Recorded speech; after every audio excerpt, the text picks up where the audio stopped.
नमस्कार दोस्तों, स्वागत है आप सभी का आपका अपने चैनल वीके ऑनलाइन क्लास में। तो आज की इस वीडियो में हम लोग बात करेंगे एलसीएम और एचसीएफ के बारे में।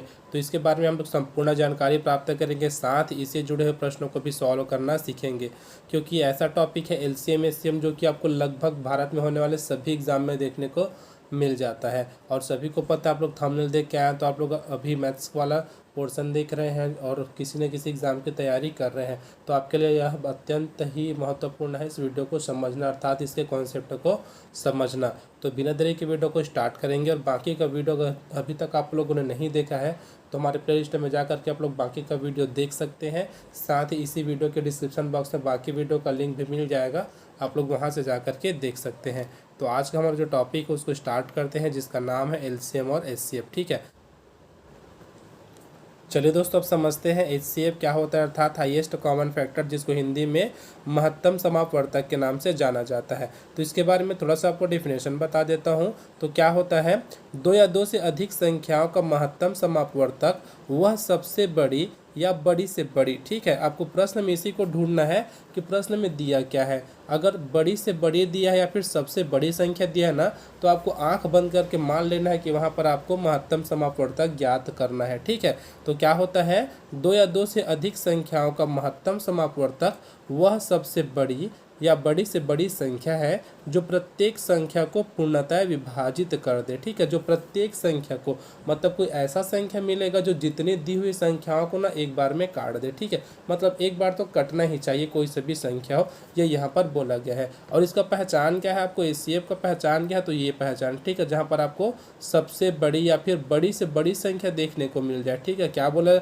अगर वहाँ पर लिख दिया जाना कि बड़ी से बड़ी संख्या ज्ञात कीजिए या फिर सबसे बड़ी संख्या ज्ञात कीजिए, तो आपको मान लेना है वहाँ पर आपको एचसीएफ ही निकालना है। चलिए एक एग्जाम्पल के जरिए इसको अच्छे से समझते हैं। जैसे आपको यहाँ पर प्रश्न में दे दिया गया है 20 है, 35 है और 45 है, हमको इसका क्या करना है, महत्तम समापवर्तक निकालना है। तो देखो, मैं इसको बेसिक मेथड से बता रहा हूँ, जो आप लोग पढ़े होंगे 9वीं में, 8वीं में, 5वीं 7वीं जहाँ भी पढ़े होंगे। तो देखो, ये तो हमारे पास जो दी गई संख्या है उनको हम लोग लिख लिए। अब अगर मैं माना कि यहाँ से 2 लिखता हूँ, ठीक है, 2 से इसको डिवाइड करना चाहूँ तो 2 दहाम 10 तो कट जाएगा, लेकिन 35 और 45 नहीं कटेगा, है ना। वैसे ही अगर मैं यहाँ पर 3 लिखूँ, 3 से भाग दूँ तो ये हो जाएगा 45 जो है वो कटेगा, लेकिन बाकी संख्या नहीं कट पाएगा। 4 लिखूँ तो क्या हो जाएगा, 4 से अगर भाग करूँगा तो ये क्या है, 20 बस कटेगा, बाकी तो नहीं कट पाएगा। लेकिन 5 से अगर मैं यहाँ पर भाग देता हूँ तो 5 से सभी संख्याएं कट जाएगी।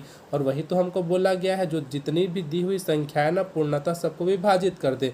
तो देखो, 5 जो है 20 को भी विभाजित कर रहा है, 35 को भी विभाजित कर रहा है और 45 को भी। तो कितना हो जाएगा, 5 चौक 20 हो जाएगा, 5 सत्ते हो जाता है 35 और 5 नहीं हो जाता है 45। अब 4 7 और हमको 9 मिला है। अब आप लोग कोई ऐसा संख्या यहाँ पर बता दो एक को छोड़ करके, ठीक है, जो इन सभी संख्याओं को एक बार में काट दे। तो ऐसा कोई संख्या नहीं है। ठीक है, ऐसा कोई संख्या नहीं है जो तीनों संख्याओं को एक बार में विभक्त कर दे। तो इसका जो आंसर आ जाएगा ना, अर्थात हमारे पास जो एचसीएफ आया वो कितना आया है, तो 5 आया। ठीक है, एचसीएफ कितना है, तो 5 आया, हमारा आंसर हो जाएगा।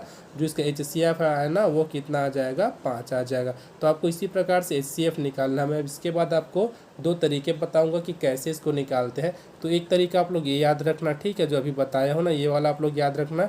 इसी के साथ साथ हम लोग गुणनखंड के बारे में बात करेंगे और भाग विधि के बारे में बात करेंगे। तो तीनों मेथड बताऊंगा आपको, जो इजी लगे ना आप लोग वहाँ से क्वेश्चन को सॉल्व कीजिएगा। ठीक है, इसको स्क्रीनशॉट ले लेते हैं ताकि आपको यहाँ से पीडीएफ मिल सके। चलिए, ये हो गया हमारे पास स्क्रीनशॉट। इसका पीडीएफ आपको मिल जाएगा हमारे टेलीग्राम चैनल पर। टेलीग्राम चैनल का लिंक इसी वीडियो के डिस्क्रिप्शन बॉक्स में दिया है। चलिए, यहाँ पर दिया है गुणनखंड विधि। ठीक है, गुणनखंड विधि है, इसके सॉल्व करने के 2 विधि होते हैं। ठीक है, एक तो भाग विधि होता है, एक गुणनखंड विधि होता है।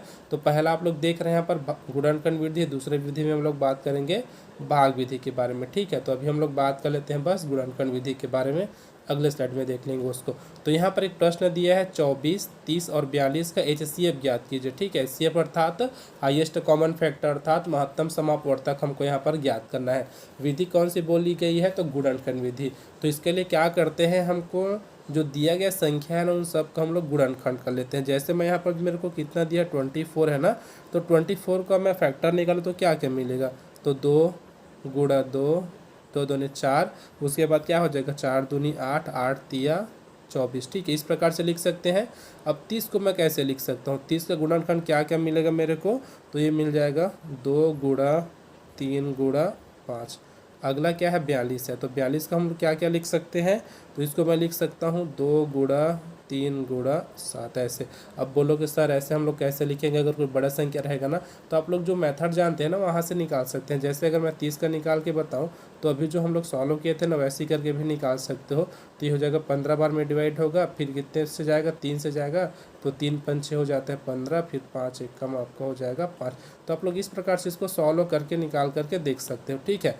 अब देखो हम लोग बात क्या कर रहे हैं, एचसीएफ के बारे में बात कर रहे हैं, ठीक है। एचसीएफ के बारे में तो सबसे पहले आपको फैक्टर निकाल लेना है। सबका फैक्टर निकालने के बाद ये देखना है कि जो तीनों में कॉमन हो, ठीक है, अर्थात जितना यहाँ पर संख्या दिया रहेगा ना, अगर 4 आपको दिए तो चारों में कॉमन होना चाहिए, 2 दिए तो 2 में कॉमन होना चाहिए। तो ऐसी संख्या आपको यहाँ पर फाइंड करनी है जो कि क्या हो, कॉमन हो, ठीक है, क्या हो, कॉमन हो। तो क्या करेंगे, देखो सबसे पहले अगर मैं बात करूँ ना, तो ये लाइन आपको देखने को मिल जाएगा जो कि आपको कॉमन है तीनों में, अर्थात 1 2 2 क्या है, कॉमन है। तो इसको यहाँ पर एक बार लिख लीजिए 2।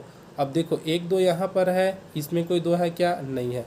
यहाँ भी 2 है, यहाँ पर कोई 2 है क्या, नहीं है। अब यहाँ 3 है, ठीक है, यहाँ पर क्या 1 3 है, दूसरे लाइन में भी आपको 1 3 देखने को मिल जाएगा, और तीसरे लाइन में भी 1 3 देखने को मिल जाएगा। तो तीनों में 3 है, तो तीनों का कॉमन भी 3 हो जाएगा, तो इसको भी लिख लेते हैं 3। अब देखो यहाँ पर तो कोई संख्या नहीं है ना, इधर तो कोई संख्या नहीं है।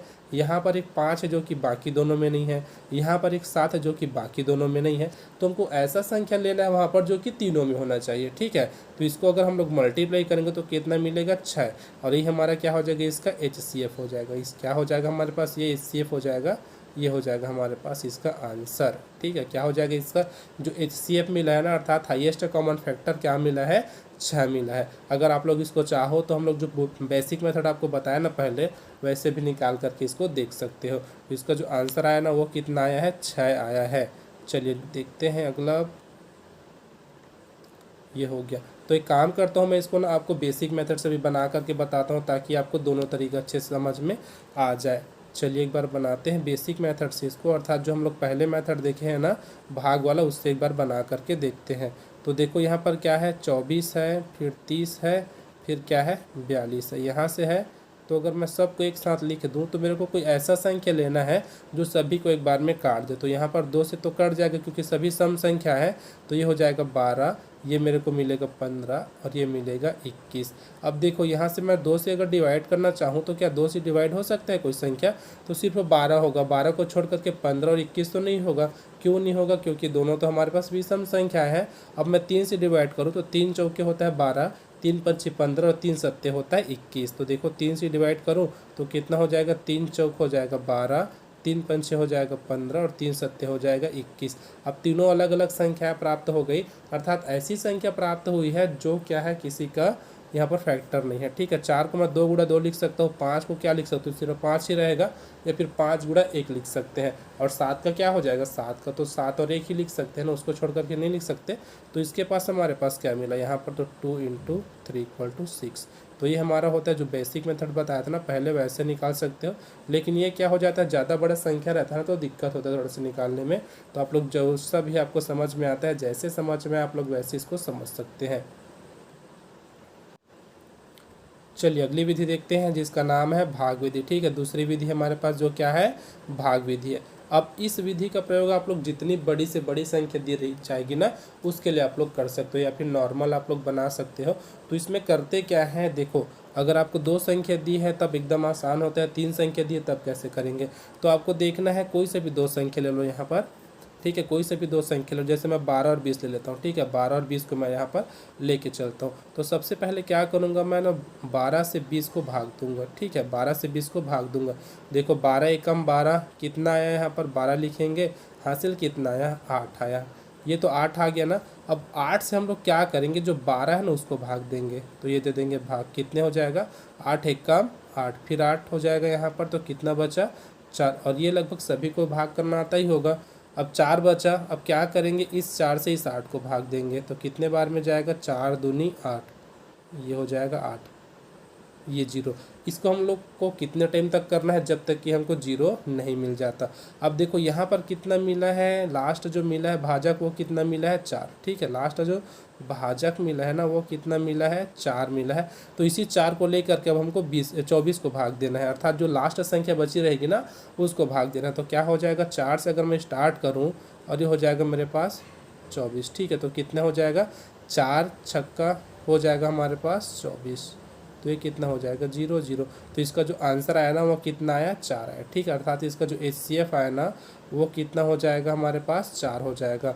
अब HCF का 4 ही क्यों लिए हैं यहाँ पर, तो हमको कोई ऐसा संख्या सेलेक्ट करना है जो लास्ट में हमको 0 आंसर दे रहा हो। तो देखो कोई ऐसा भाजक हम लोग लिए हैं जिसको अगर हम लोग सॉल्व किए हैं ना तो हमको यहाँ पर 0 मिला है, देख सकते हैं लास्ट में 0 मिला है, या फिर आप लोग इसको क्रॉस करके भी लिख देते हैं। तो जो शेष पर जब तक 0 नहीं मिलता तब तक हम उसको सॉल्व करना पड़ता है। अब इसको मैं आपको एक एग्जाम्पल में और बताऊँगा अभी इसी वीडियो में, जब हम लोग लास्ट में एग्जाम्पल सॉल्व करेंगे ना तब वहाँ पर और अच्छे से इसको बताऊँगा। वहाँ पर तो बहुत बड़ी संख्या लिए है जिसको हम लोग सॉल्व करके बताएंगे। तो क्या करते हैं, 3 संख्या दिया रहे, 4 संख्या दिया रहे। तो देखो 2 संख्या हम लोग क्या किए, सबसे पहले 2 संख्या लिए हैं, 2 संख्या को सॉल्व किया जब तक कि 0 नहीं आ जाता। अब उस भाजक को लेकर के दूसरी संख्या को फिर से हम लोग भाग देते हैं। कब तक भाग देंगे, जब तक कि 0 नहीं आ जाता। माना कि कुछ ऐसा संख्या रहता है 25 रहता है, ठीक है, क्या हो जाता है, ये 25 हो जाता ना, तो क्या हो जाता, 6 चौक 24 होता है। यहाँ पर कितना आता, 1 आता। तो 1 को लेकर के फिर हम लोग इधर भाग देते तो हमारे पास जो HCF मिलता वो 1 मिलता। ठीक है, तो इसका जो आंसर आया वो कितना आया है, हमारे पास जो HCF आया वो आया है 4। तो ये हमारा हो जाएगा जो है, ये हो जाएगा हमारा आंसर।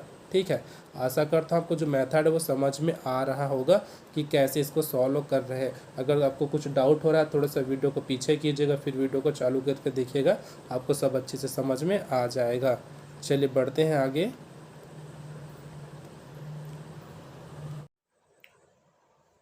चलिए दोस्तों अगला टॉपिक लेकर के चलते हैं यहीं पर, लघुत्तम समापवर्त्य। ठीक है, आप लोग अच्छे से नाम याद रखिएगा, कई लोग सरपट दोनों को बोल देते हैं, अर्थात दोनों को मिक्स करके बोल देते हैं, महत्तम समापवर्तक और लघुत्तम समापवर्तक ऐसे बोल देते हैं। तो आप लोग को ऐसे नहीं करना है, आपको जो उसका एग्जैक्ट नाम है ना उसको आप को लेकर के चलना है। जैसे इसका क्या नाम है, लघुत्तम समापवर्त्य नाम है। ठीक है, और उसका क्या था, महत्तम समापवर्तक नाम था। इसीलिए मैं आपको सबसे पहले दोनों का अंतर बताया हूँ कि समापवर्तक और समापवर्तक क्या होता है। ठीक है, तो चलिए इसके थोड़े स्टेटमेंट देख लेते हैं क्या होता है। अब इसको देखो शॉर्ट फॉर्म में LCM के नाम से लिखते हैं, इसको याद रखिएगा, लघुत्तम समापवर्तक को LCM, क्योंकि इसका जो इंग्लिश नाम होता है ना वो लिस्ट कॉमन फैक्टर होता है। ठीक है, चलिए देखते हैं। वह छोटी से छोटी संख्या, अब इसका पहचान यही है, अगर आपको कभी भी छोटी से छोटी संख्या ज्ञात करने के लिए बोली जाए ना तो वहाँ पर आपको लेना है LCM, और बड़ी से बड़ी संख्या में आपको क्या लेना है, HCF लेना है। चलिए पढ़ते हैं आगे। तो वह छोटी से छोटी संख्या जो दी गई 2 या 2 से अधिक संख्याओं में से प्रत्येक संख्या से पूर्णतः विभाजित हो। ठीक है, क्या प्रत्येक संख्या में से पूर्णतः विभाजित हो, उन संख्याओं का लघुत्तम समापवर्त्य कहलाती है। अब इसका मैं एग्जांपल आपको दोस्तों कैसे करूंगा, तो इसका डायरेक्ट मेथड से बताऊंगा। ठीक है, अर्थात इसको भी सॉल्व करने के 2 मेथड होते हैं, याद रखिएगा क्या होते हैं, इसको भी सॉल्व करने के 2 मेथड होते हैं, लेकिन मैं आपको यहाँ पर 3 बताऊंगा। ठीक है, क्या है, 3 बताऊंगा, लेकिन यहाँ पर नाम लिख रहा हूँ सिर्फ 2। पहला आपका वही है गुणनखंड विधि, गुणनखंड विधि होता है, और दूसरा एक क्या होता है, भाग विधि होता है। ठीक है, दूसरा क्या होता है, भाग विधि। तो यहाँ पर उतना मैं क्लियर नहीं कर रहा आपको, डायरेक्ट आपको क्वेश्चन से इसको क्लियर करूँगा। ठीक, तो स्टेटमेंट आपको समझ में आ गया होगा क्या होता है, वह छोटी से छोटी संख्या जो दी गई 2 या 2 से अधिक संख्याओं में से प्रत्येक से पूर्णतः विभाजित हो, उन संख्याओं का लघुत्तम समापवर्त्य कहलाती है। चलिए इसको स्क्रीनशॉट कर लेते हैं और बढ़ते हैं आगे। ये है, ठीक है, एक देख सकते हैं यहाँ पर आपको देखने को मिल जाएगा क्या है, पहला जो विधि है उसका नाम है गुणनखंड विधि, दूसरा है भाग विधि। तो हम लोग बात करेंगे पहले गुणनखंड विधि के बारे में, जिसमें से प्रश्न आपको दिया है, क्या दिया है, तो 10, 15, 18 का लघुत्तम समापवर्त्य ज्ञात कीजिए।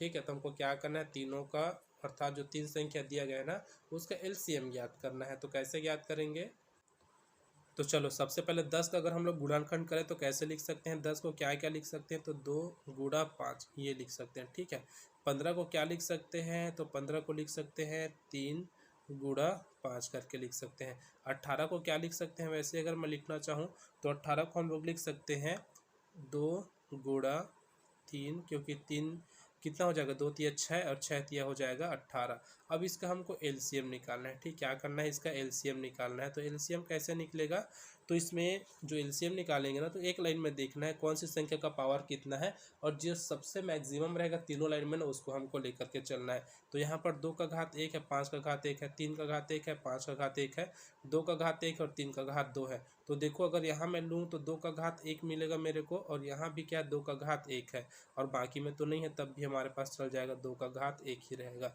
अब देखो यहाँ पर दूसरा क्या 5 दिया है। ठीक है, इसमें 5 है 1, अर्थात इसका जो 5 का घात है ना वो कितना 1 घात का है। यहाँ पर भी 5 का घात कितना है 1 है, और यहाँ पर 5 है ही नहीं है ना, तो यहाँ से हम लोग क्या लेंगे 1 या 5 लेंगे। अब देखो यहाँ पर क्या है 3 1 है, ऊपर में तो 3 नहीं है, यहाँ पर क्या है 1 3 है, और यहाँ पर 3 का घात 2 है। मैं भी आपको क्या बताऊँ, जिस लाइन में किसी संख्या घात जो सबसे ज़्यादा रहेगा ना उसको लेकर के चलना है।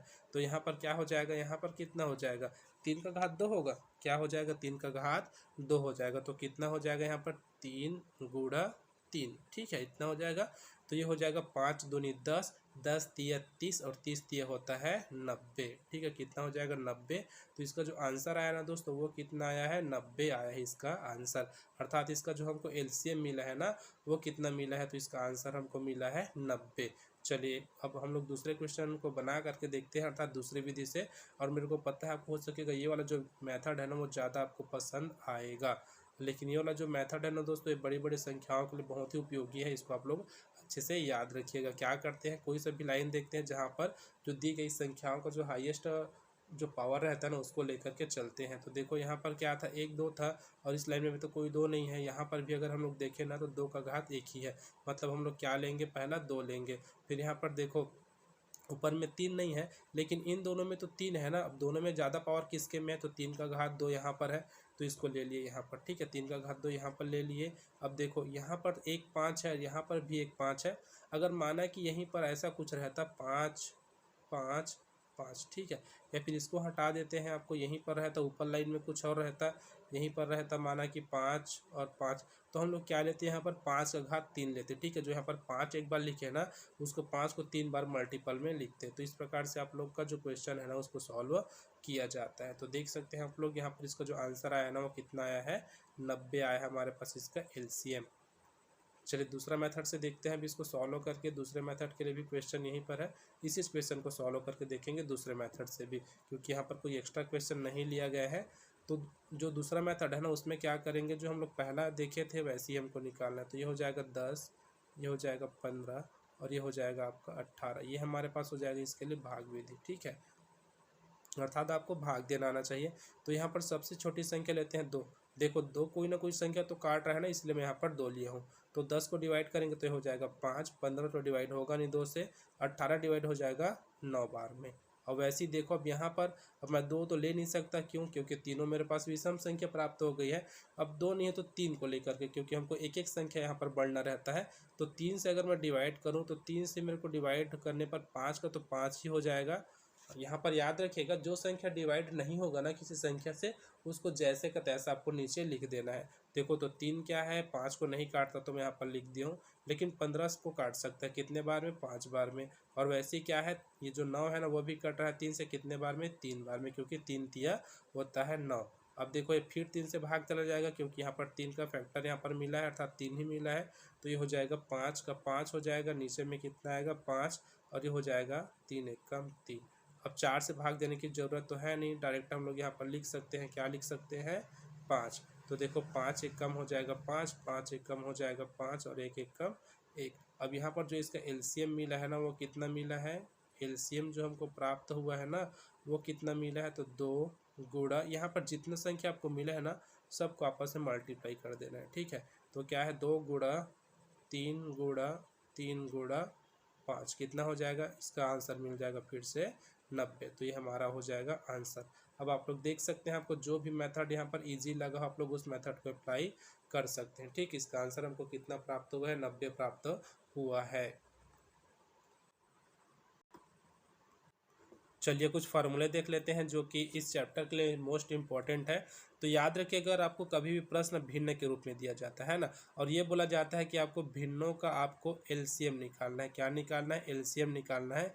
तो क्या करते हैं ऐसे प्रश्नों में? तो अंशों का एलसीएम लेते हैं। ठीक है, जो अंश में संख्या दी रहेगी ना उसका हमको एलसीएम लेना रहता है, और जो हर में संख्या दी गई उसका हमको क्या करना है?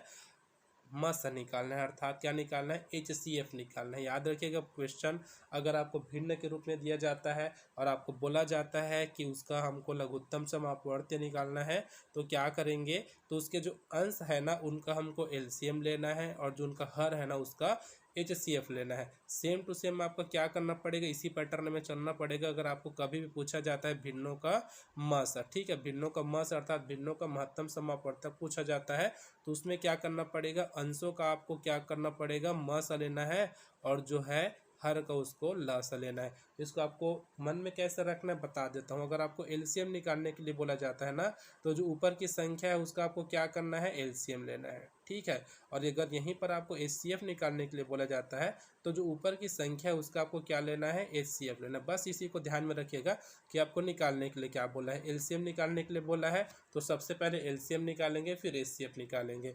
ठीक है, उसी प्रकार आपको पहले मसा निकालने के लिए बोला गया है तो सबसे पहले आपको क्या करना है? ऊपर की संख्या का आपको निकाल देना है मसा, और जो नीचे की संख्या उसका आपको निकाल देना है लसा। ठीक है, तो इस प्रकार से आप लोग इसको याद कर सकते हैं या फिर मन में रख सकते हैं। अगला है पहली संख्या गुणा दूसरी संख्या बराबर लघुत्तम समापवर्त्य गुणित मसा। ठीक है, इस प्रकार से होता है। अगर अर्थात इन प्रश्नों को कैसे सॉल्व किया जाता है, फिर प्रश्न का फॉर्मेट आपको बताता हूँ कैसे रहता है। अगर आपको कभी भी दो संख्या दी गई है, ठीक है, और ये बोला जाता है उनका एचसीएफ या फिर एलसीएम दोनों में से एक कोई सा भी दिया रहेगा और बाकी चीज़ आपको ज्ञात करना रहेगा। या फिर आपको मैं ये बोलूँ यहाँ पर जो आपको चार चीज़ देखने को मिल जा रहा है, ठीक है, मैं इसको अलग अलग नाम दे देता हूँ, ए बी सी और डी, अलग अलग नाम दे दिया हूँ। ए मतलब पहली संख्या, बी मतलब दूसरी संख्या, सी मतलब लसा और डी मतलब मसा। अगर यहाँ पर आपको कभी भी तीन संख्या देखने को मिल जाए, ठीक है, कोई सा भी तीन संख्या हो सकता है, ए बी सी डी में से कोई सा भी तीन हो सकता है, अगर आपको देखने को मिल जाए और चौथी संख्या का मान पूछा जाए ना, तो आपको ये वाला फॉर्मूला आपको वहाँ पर अप्लाई कर देना है। ठीक है, ये वाला जो फॉर्मूला है ना उसको आपको अप्लाई कर देना है। ठीक है, याद रखिएगा, फॉर्मूला को याद रखिएगा क्या है? तो पहली संख्या गुणा दूसरी संख्या बराबर लघुत्तम गुणित या फिर लघुत्तम समापवर्तक गुणित महत्तम समापवर्तक। आप लोग इस प्रकार से इसको याद रख सकते हैं। कोई से भी तीन संख्या हो सकता है, कोई से भी दिया रहे यहाँ पर तीन, तो आप लोग चौथे का मान आसानी से निकाल सकते हैं। चलिए ठीक है, अगले बढ़ते हैं आगे, थोड़ा सा और देख लेते हैं। और यहीं पर एक चीज़ याद रखिएगा, थोड़ा सा और बता देता हूँ आपको। अगर कोई ऐसी संख्या है, ठीक है, क्या है? कोई ऐसी संख्या है जिसका महत्तम समापवर्तक आपसे नहीं निकल रहा है या फिर अलग अलग संख्या दी गई है, तो याद रखिएगा हमेशा उसका जो एचसीएफ होता है ना वो क्या होता है? एचसीएफ जो होता है वो एक होता है। अलग अलग संख्या दी गई है, अगर आपसे नहीं निकल रहा, या फिर ये बोल सकते हैं उसका अगर एचसीएफ ना निकल रहा हो, ये बोल सकते हैं। ठीक है, तो उसका जो एचसीएफ होगा वो एक होगा। एग्जाम्पल आपको यहाँ पर लेकर के बताता हूँ, एग्जाम्पल कैसे हो जाएगा। तो जैसे आपको दे दिया है 12, 17 और 19, ठीक है, ये हमको दे दिया है। इसका हमको फाइंड करना है एचसीएफ क्या होता है, एचसीएफ क्या होता है। तो इसका अगर मैं एचसीएफ निकालना चाहूँ तो कुछ इस प्रकार से निकलेगा। और मेरे को पता है सिर्फ एक ऐसी संख्या है एक जो इन सबको डिवाइड कर सकती है, उसके बाद कोई ऐसी संख्या नहीं है जो इन सबको आपस में डिवाइड कर सके। तो इसका जो आंसर आएगा ना वो कितना आएगा? तो हमारे पास इसका जो एचसीएफ आएगा ना वो कितना आएगा? एक आएगा। तो याद रखिएगा, अगर आपको कोई संख्या दी गई हो और किसी भी संख्या से विभाजित ना हो रही हो तो उसका जो एचसीएफ होता है हमेशा एक होता है। ठीक है, क्या होता है? एचसीएफ हमेशा एक होता है। आप लोग देख सकते हैं यहाँ पर 12 दिया है, 17 दिया है, 19 दिया है। ऐसी कोई भी संख्या नहीं है जो कि क्या है आपस में किसी न किसी संख्या से डिवाइड हो रही हो। तीनों, कोई दो भी हो सकता है लेकिन आपको यहाँ पर तीनों को काटना पड़ेगा। अगर माना कि दो संख्या में मैं लेकर के चलूँ तो मैं ले लेता हूँ यहाँ पर 10 ले लेता हूँ और दूसरा ले लेता हूँ मैं यहाँ पर 21। ठीक है, ये ले सकते हैं। तो ये तो सम संख्या है, अगर मैं 3 से काटना चाहूँ तब भी नहीं कटेगा, ये कट जाएगा लेकिन ये नहीं कटेगा, है ना। तो इसका भी जो एचसीएफ आएगा ना वो क्या आ जाएगा? एक आएगा। ठीक है, इसका भी जो एचसीएफ आएगा ना वो आपका क्या आ जाएगा? एक ही आ जाएगा। तो ऐसे प्रश्नों को आपको ध्यान देना है, जिसका एचसीएफ ना निकल रहा हो ना उसका एचसीएफ हमेशा एक होता है। चलिए बढ़ते हैं आगे अब थोड़ा सा और, चलिए बढ़ते हैं अगले स्लाइड की ओर।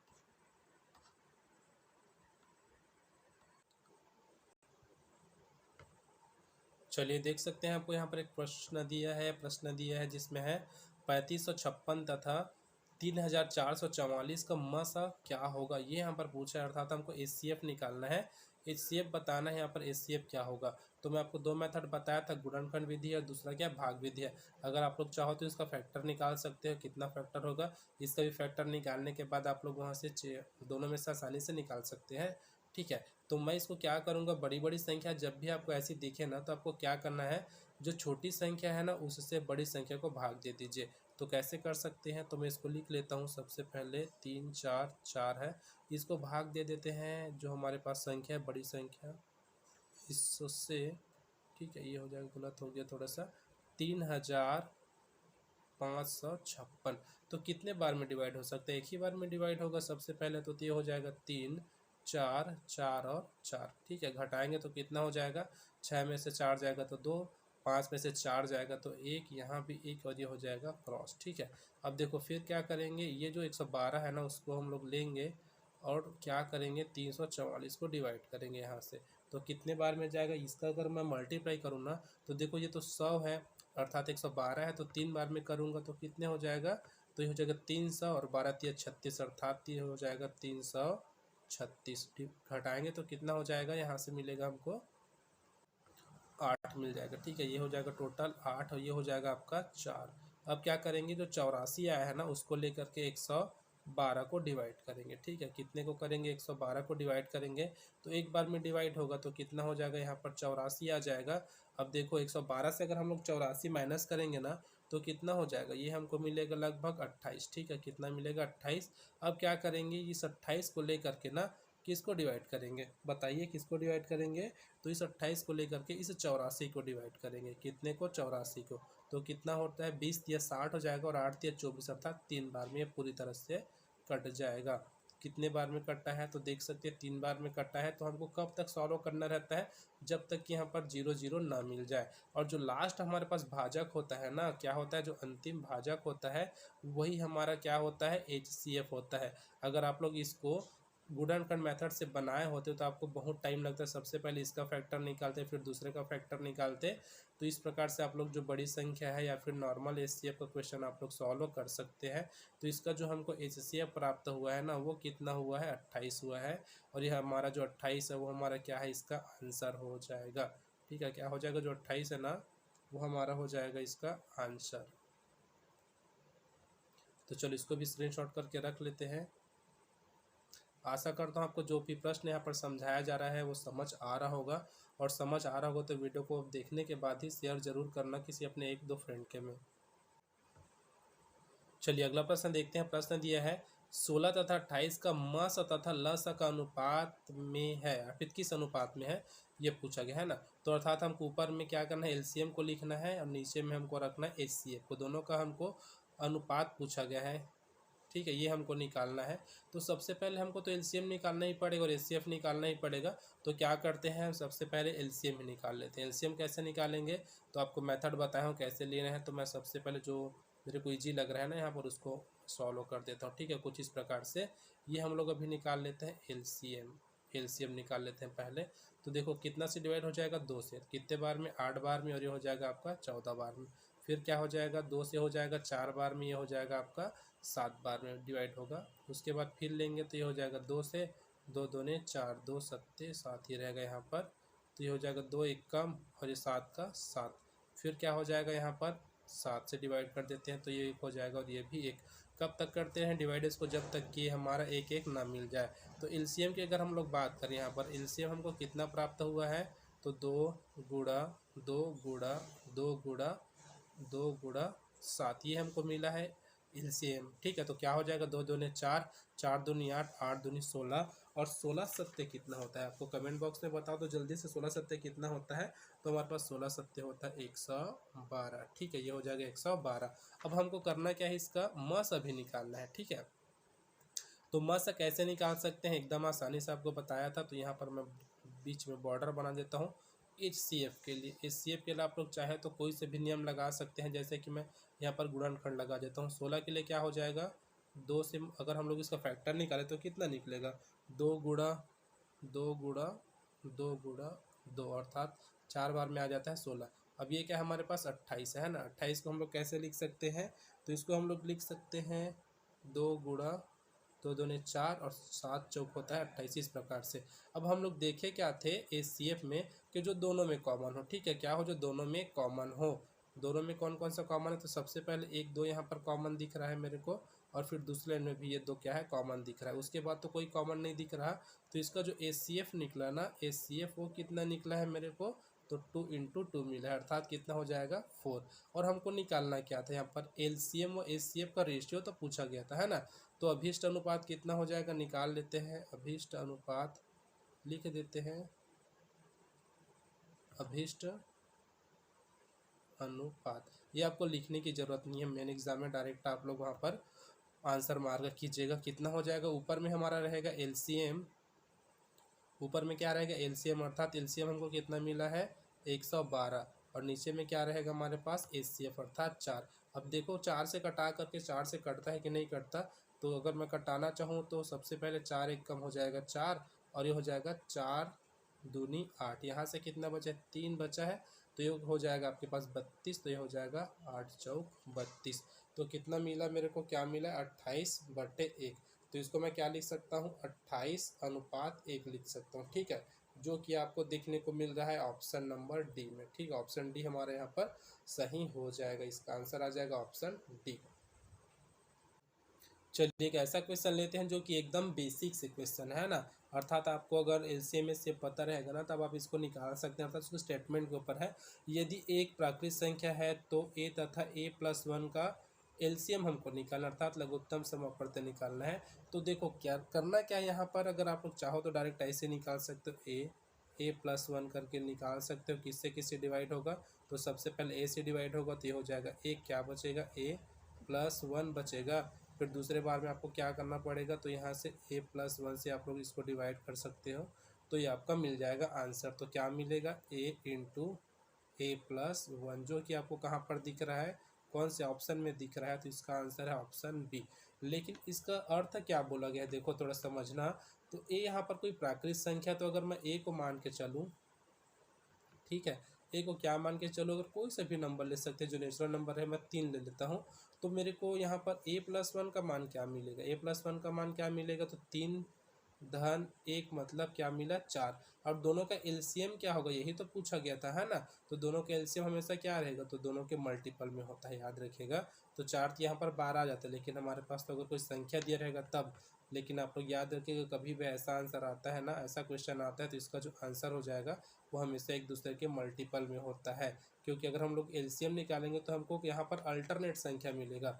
जैसे यहाँ पर मैं 10 लेके चलूँ, A के बराबर 10 लूँगा, तो उसके बाद A+1 का मान मिलेगा 11, जो कि दोनों अलग अलग संख्या है। ठीक है, एक आपका सम रहेगा और एक रहेगा आपका विषम। ठीक है, एक सम रहेगा और एक क्या रहेगा, विषम रहेगा, जो कि अलग अलग संख्याएं होंगी और एक दूसरे को नहीं काट रही होंगी। तो दोनों का आप लोग डायरेक्ट मल्टीप्लाई कर दीजिएगा, फिर आपका आंसर निकल जाएगा। चलिए इसी के बेस में मैं आपको क्वेश्चन देता हूँ। क्वेश्चन को आप लोग को कमेंट बॉक्स में कमेंट करके बताना है कि इसका आंसर क्या आएगा। ठीक है, मैं आपको एक क्वेश्चन दे रहा हूँ, यहाँ पर आपको LCM और HCF दोनों निकाल के बताना है कि दोनों का इसका आंसर क्या होगा। तो A बराबर आपको मैं दे देता हूँ, यहाँ पर A बराबर लिख लेता हूँ 20। ठीक है, A बराबर 20 है यहाँ पर। देखो अब आपको यहाँ पर मान पुट करना है, फिर A+1 का मान, अर्थात दो संख्या आपको यहाँ से प्राप्त हो जाएगी। तो एक आपको यहाँ पर बताना है HCF, दूसरा बताना है LCM। तो आपको दोनों को कमेंट बॉक्स में कमेंट करना है, HCF बराबर इतना होगा और LCM बराबर इतना होगा करके आपको कमेंट बॉक्स में इसको आंसर कमेंट करना होगा। ठीक है, इसमें आपको कमेंट करना है कमेंट बॉक्स में। तो चलिए दोस्तों देखते हैं अगले स्लाइड में क्या है। तो अगले स्लाइड में ये है। ठीक है, क्या करना, अगर आप लोग हमारे टेलीग्राम चैनल से जुड़ना चाहते हो तो ये टेलीग्राम चैनल का नाम है, जिसका लिंक इसी वीडियो के डिस्क्रिप्शन बॉक्स में है। और अगर आप लोग इंस्टाग्राम चलाते हैं तो ये हमारा चैनल है, जिसको आप लोग फॉलो कर सकते हैं। और अगर आप लोग को वीडियो अच्छा लगा तो वीडियो को लाइक कीजिएगा, शेयर कीजिएगा और सब्सक्राइब करना तो बिल्कुल ना भूलिएगा। और साथ ही अगर आप लोग पूरा वीडियो देखे हैं तो थैंक्स फॉर वॉचिंग। मिलते हैं अगले वीडियो में, तब तक के लिए जय हिंद।